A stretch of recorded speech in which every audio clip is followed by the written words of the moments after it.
श्री कालभैरवाष्टक स्तोत्रम्।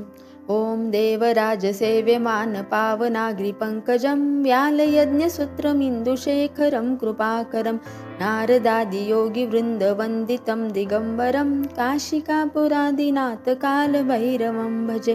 भानुकोटिभास्वरं भवाप्तितारिकं परं नीलकण्ठमीप्सितार्थदायकं त्रिलोचनं कालकालमम्बुजाशमक्षशूलमक्षरं काशिकापुरादिनाथ कालभैरवं भजे।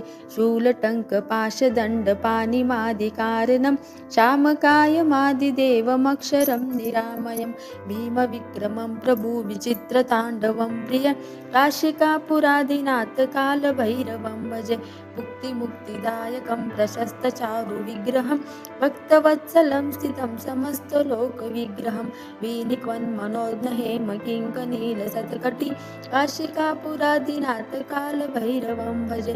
धर्मसेतुपालकम् अधर्ममार्गनाशकं कर्मपाशमोचकं सुशर्मदायकं विभुं स्वर्णवर्णशेषपाशशोभिताकमण्डलं काशिकापुरादिनाथ कालभैरवं भजे।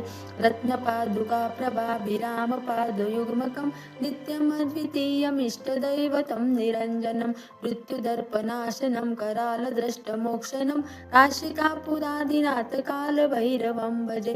अट्टहासभिन्नपद्मजाण्डकोशसन्तति दृष्टिपातनष्टपापजालमुग्रशासनम् अष्टसिद्धिदायकं कपालमादिकं धरं काशिकापुरादिनाथ कालभैरवं भजे।